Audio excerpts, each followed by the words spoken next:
se eventualisht partia e parë fituese ka tendencë që me kriju një shumicë dhe me kriju një votë më shumë. Prandaj unë thash duhet të ndërpres se kem Ramosh Haradinaj në AK-s, ta dëgjojmë çfarë po thotë. Dje kam pa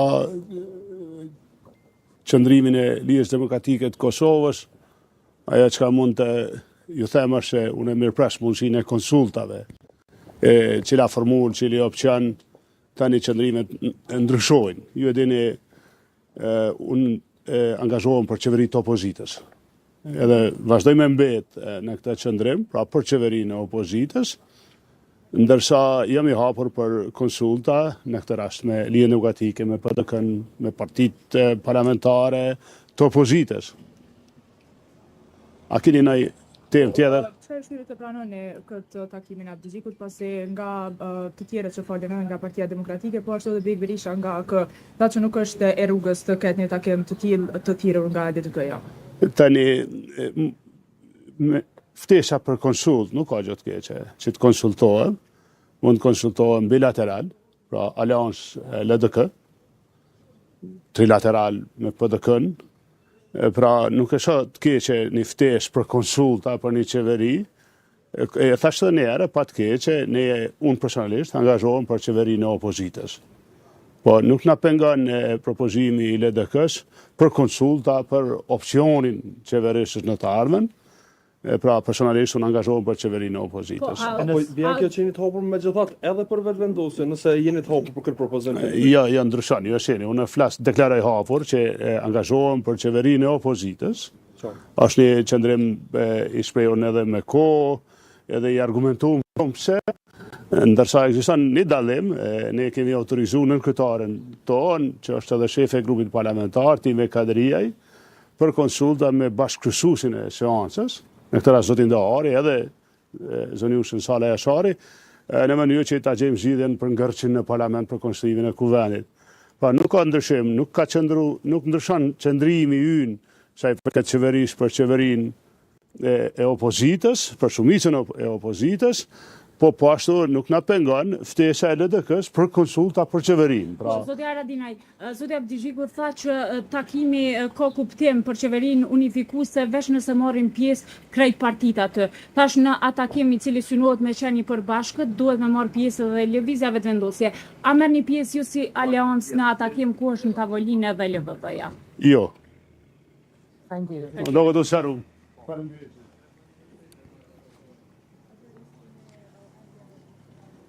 Zoti Ismaili?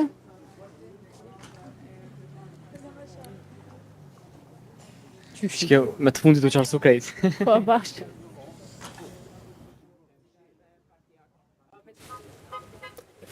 E dëgjoni deklarim të kryetarit të Aleancës për Pranorinë e Kosovës, Ramosh Haradinaj, që tha se angazhohet për qeveri të opozitës, e përjashtoi mundësinë pra të një takimi ku pjesa asaj tërheqëse do të ishte edhe lëvizja vetëvendosje.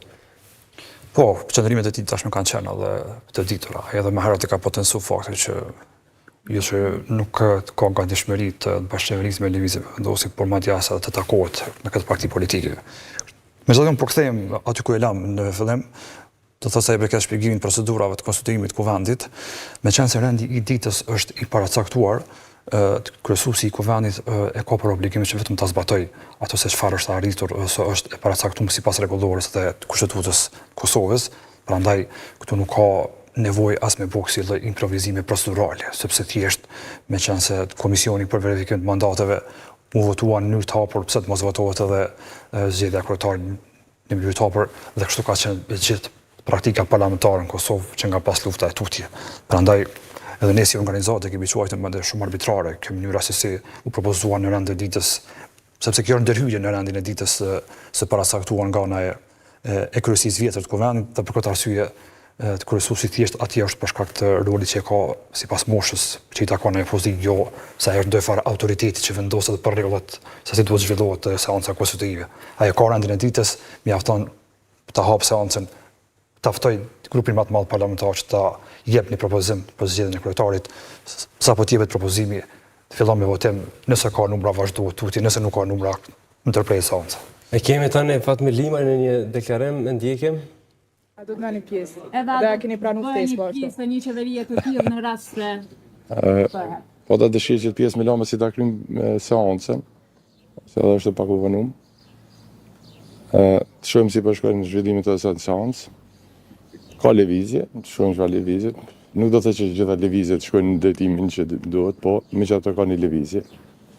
Edhe nëse kam edhe pëlqimin e ju, i lama si ta përmendoj seancën në detaja. Jo, do të ta kishim tash pas interesimi është shumë i madh, pasi që letra ka dalë që në ora 1. Jo, Edhe tirja, po ashtu. Lëvizjet e Lidhjes Demokratike. A ka lëvizje të po ka tjera? propozime, si që keni po, ka pas letra për i partjet, E keni diskutuar? Ka pas komunikim me letra. ka pas komunikime me letra, domethënë ka pas zhvillimit nga dita e fundit. Kështu që edhe herë me mirë kuptimin e juve, pritëm pasi ta Keni kryesën. vendosur ato të shkojnë në takim apo jo? Ja, në takimet fundit të fillimit, nuk e vërtetë tash. Në praktikë lumirash.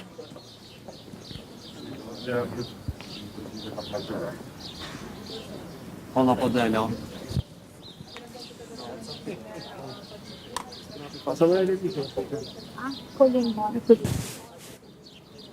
Hey, kush ka një melja? Do më invitani. Nëse kam Limaj si gjithmonë pra i motor sa i përket deklaratave para nisjes së kësaj seance, para çdo vazhdimi faktikisht të seancave konstitutive, por ka thënë se duhet një marrëveshje politike e që siç dihet deputetët e tij deri më tani kanë abstenuar pra kur është hedhur në votim kandidatura e Albolena Haxhiut. Pra unë ishte duke diskutuar që megjithatë nuk është çështje procedurale, por do thotë çështje politike mos zgjedhja e kryetarit të Kuvendit, që faktikisht ka qenë gjithmonë kështu pra zgjedhja e kryetarit të Kuvendit ka paraprir një marrëveshje politike mes partisë fituese dhe subjekteve të tjera, pastaj ajo shumica njëjtë ka qenë po ashtu edhe për formimin e qeverisë. Përmendë pra që duhet të ketë rol edhe presidentja, a e dihet që ka dërguar një përgjigje për kryesuesin Dehari, por më pas nuk kemi parë ndonjë veprim nga ana e saj, nëse nuk ka bëj presidentja kohët e fundit ka qenë nëse është ende në Brunei në një vizitë shumë të rëndësishme atje, por pra çfarë do të mund të bënte presidentja në këtë rast sa i përket zhvillakimit të ngërshit institucional, pra përtej atyre ose përtej ka dishmëritë që ka shprehur që t'i ftoj partitë politike për diskutim?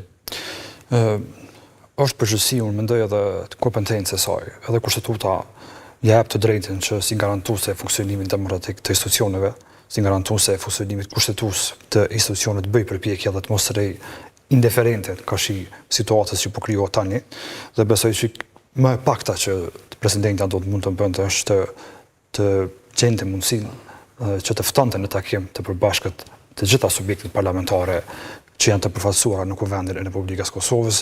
Megjithatë, ajo në këtë situatë ka edhe kompetencat të kufizuara në kuptimin e ndërmarrjes së ndonjë veprimi. Nuk ka drejt as pak të përzihet në kuptimin se kush duhet të jetë kryetar Kuvendi dhe kujt i takon në drejta e propozimit, sepse këto janë çështje tashmë të rregulluara me kushtetutë. Nga dëshmëria e saj, unë mendoj